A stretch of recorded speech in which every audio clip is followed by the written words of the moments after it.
தேவனை ஒவ்வொருத்தரும் ஒவ்வொரு விதமாய் சொல்லி ஜெபம் செய்வார்கள்.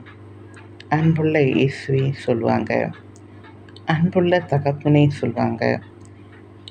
சிலவங்க அன்புள்ளன்னு ஸ்டார்ட் பண்ணி ஆண்டவரை ஜெபம் செய்வாங்க. அன்புள்ள இயேசுவே, ஏதோ நாங்கள் உங்களிடத்துல வந்திருக்கிறோம் அப்படின்னு. சிலவங்க அப்பா பிதாவே உமக்கு ஸ்தோத்திரம், எங்களை நீர் தெரிந்து கொண்டீரே உமக்கு நன்றி என்று சொல்வார்கள். இன்னொருத்தர் எங்களை நேசித்து வழிநடத்துகிற எங்கள் நல்ல தகப்பனை என்று ஆரம்பிப்பார்கள்.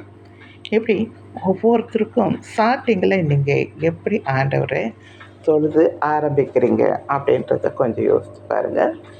ரொம்ப அழகாக இருக்கும். சிலவங்க தேவனாகவே வழிபடுவாங்க. அவர் தேவன்தான். அவரை அப்பாவோ அம்மாவோ நினைக்க மாட்டாங்க. அவர் தேவன், அவர் ராஜாதி ராஜா. அவர் எவ்வளோ பெரிய உயரத்தில் இருக்கார் அப்படின்னு சொல்லிட்டு அவரை சாஷ்டாங்கமாக வணங்கி ஜெபம் செய்வாங்க. சிலவங்க நெடு முட்டி காலில் ஜெபம் செய்வாங்க.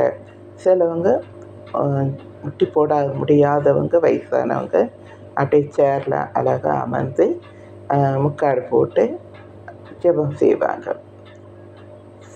சிலவங்க ஒரு காலம் மட்டும் மடக்கிட்டு ஆண்டவரை நோக்கி ஜெபம் செய்வாங்க.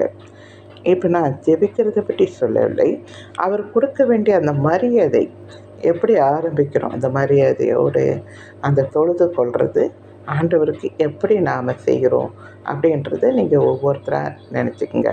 சிலவங்க பாய் போட்டு அழகாக ஏன்னா ஆண்டவரை ஜெபிக்கும் போதே நம்ம அருகிலே உட்கார்ந்து விடுவார் அப்படின்ற ஒரு பெரிய நம்பிக்கையோட பாய் போட்டு, ஏன்னா உட்காந்து அவர் உட்காரணும்ல, தரையில் உட்கார மாட்டார்ல அப்படின்னு நினச்சிட்டு செய்வாங்க. ஒருத்தர் சேர் போடுவாங்க பக்கத்தில். நீங்கள் எப்படி?